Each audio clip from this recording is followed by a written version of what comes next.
อยู่อีซินีหัวชัยค่ะแฮปปี้ไชนีสนิวเยียร์นะคะสุขสันต์วันตรุษจีนทุกคนเลยค่ะก็วันนี้นะคะเพชรก็พามาที่เยาวราชถิ่นเดิมที่คุ้นเคยนะคะจะพามาดูบรรยากาศว่าช่วงตรุษจีนเนี่ยเยาวราชเขามีอะไรกันบ้างจะเห็นได้ว่ารอบๆตัวเพชรเนี่ยเริ่มมีขายของแล้วก็มีการตกแต่งให้เข้ากับบรรยากาศตรุษจีนแล้วนะคะคนก็เริ่มใส่เสื้อสีแดงกันเต็มไปหมดเลย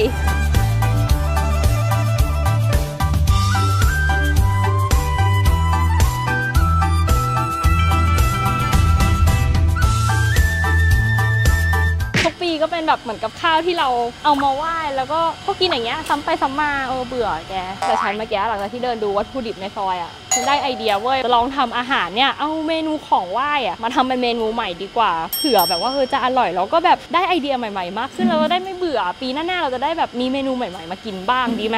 ไปดูกันเลยไหมกลับมาบ้านแล้วค่ะป๊อปจากเยาวราชกลับมาที่บ้านเลยนะคะและเมนูที่เพชรจะทำวันนี้ก็คือกุ้งแช่บ๊วยต้มนั่นเองเมนูนี้นะคะที่บ้านเนี่ยไหว้ตรุษจีนทุกปีเลยอากงอาม่าได้กินทุกปีเลยค่ะจะเป็นกุ้งต้มนะคะวันนี้นะคะเพชรจะทำเมนูกุ้งทอดซอสไข่เค็มเดี๋ยวมาดูกันนะคะว่าเพชรจะทำสำเร็จหรือเปล่ามาดูวัตถุดิบและส่วนผสมกันดีกว่านะคะอย่างแรกเลยที่ขาดไม่ได้ก็คือกุ้งแช่บ๊วยต้มนั่นเองค่ะต่อไปนะคะก็จะเป็นแป้งข้าวโพดค่ะส่วนผสมของซอสนะคะเราจะทำกุ้งทอดซอสไข่เค็มเนาะก็ต้องมีไข่เค็มนะคะเราจะให้เฉพาะไข่แดงค่ะมายีให้ละเอียดแล้วก็จะมีกระเทียมพริกชี้ฟ้าสีแดงนะคะสับละเอียดต้นหอมซอยน้ำพริกเผาน้ำตาลแล้วก็น้ำเปล่าค่ะที่ขาดไม่ได้เลยก็คือซอสแม็กกี้นั่นเองรอบนี้นะคะเพชรจะใช้ทั้ง2ขวดผสมกันเลยซอส2สูตรเนี้ยนะคะจะมีซอสปรุงอาหารสูตรผัดกลมกล่อมและก็ซอสหอยนางรมเนี่ยใช้คู่กันอร่อยมากเดี๋ยวมาทำกันเลยดีกว่านะคะอย่างแรกนะคะเดี๋ยวเราตั้งกระทะให้ร้อนแล้วก็ใส่น้ำมันรองไว้ก่อนเราจะทอดแล้วเลยต้องใส่น้ำมันเยอะนิดนึงเนอะถ้าผัดเราก็อาจจะไม่จำเป็นทิ้งน้ำมันไว้ก่อนนะคะเดี๋ยวขั้นตอนต่อไปเรามาจัดการกุ้งแช่บ๊วยของเราก่อนดีกว่าเดี๋ยวเราจะชุบแป้งข้าวโพดนะคะเบาๆอันนี้เป็นแป้งข้าวโพดไม่ต้องผสมน้ำอะไรเลย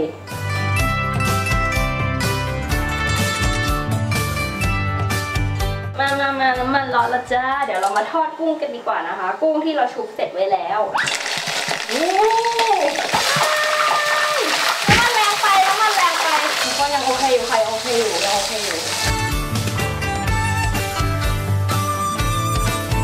ทอดจนมันเป็นสีเหลืองทองนะคะไม่ได้ต้องทอดนานมากเพราะว่าจริงๆมันสุกอยู่แล้วแค่จะแบบเพิ่มความกรอบของเปลือกแล้วก็ความหอมแค่นั้นเอง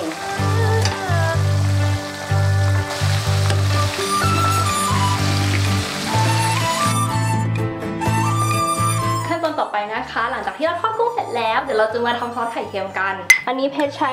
ไข่แดง4 ฟองนะคะต่อไปนะคะเดี๋ยวจะใส่น้ำพริกเผาค่ะ1 ช้อนโต๊ะนี่เดี๋ยวเราใช้ซอสแม็กกี้ค่ะซอสปรุงอาหารสูตรผัดกลมๆอันนี้1 ช้อนโต๊ะนี่พอดีเป๊ะเลยราดลงไปซอสหอยนางรมหรือน้ำมันหอยของแม็กกี้เหมือนกันเราต้องใช้2 ขวดนี้คู่กันนะคะเดี๋ยวจะอร่อยใส่เข้าไปเลยอีก1 ช้อนโต๊ะค่ะสุดท้ายนะคะใส่น้ำตาลอีก1 ช้อนเราเลือกใช้น้ำตาลแบบไม่ขัดสีนะเราคนให้เข้ากันเลยนี่ซอสใครชอบละเอียดก็ยีนานหน่อยนะอันนี้แล้วแต่เลยค่ะถ้าสมมติว่าไม่ได้ละเอียดมากมันก็จะมีความเป็น texture ไข่แดงกรึบๆหน่อยได้เวลามารวมร่างกันแล้วค่ะระหว่างซอสกับกุ้งนะคะเดี๋ยวนี่เพชรตั้งกระทะให้ร้อนแล้วเดี๋ยวใส่กระเทียมลงไปผัดให้เหลือง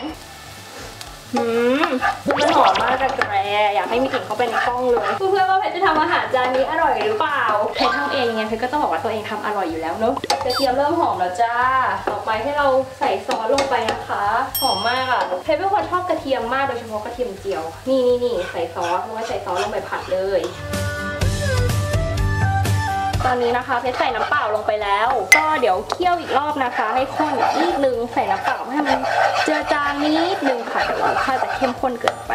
นี่ตอนนี้เราสามารถยีไข่แดงที่เมื่อกี้เราอาจจะแบบยีไว้ได้แบบไม่เนียนพอตอนนี้มันจะยีได้ง่ายขึ้นนะคะเพราะว่าเนี่ยเราให้ความร้อนเข้าไปแล้วนี่ค่ะเดี๋ยวจะใส่กุ้งลงไปคลุกเลยนะคะ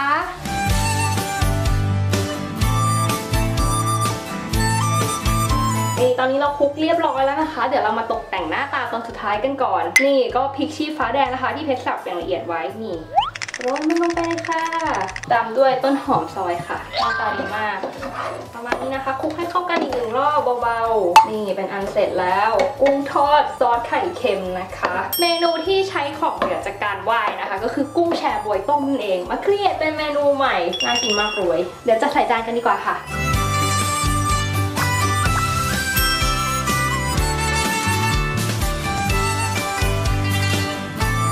ถึงเวลาที่เพชรรอคอยแล้วนะคะเดี๋ยวเรามาชิมกุ้งแชบวยนะคะทอดซอสไข่เค็มที่เพชรทำเองดีกว่าเพชรมีเตรียมข้าวสวยมาทานคู่กันด้วยนะคะกรอบจริงๆจะบอกว่าเปลือกก็กินได้เดี๋ยวชิมเปลือกก่อนมันอร่อยไข่เค็มมันนัวกำลังดีเลยค่ะแล้วก็ได้ความหวานเบาๆจากพริกเผากับน้ำตาลทรายมาด้วย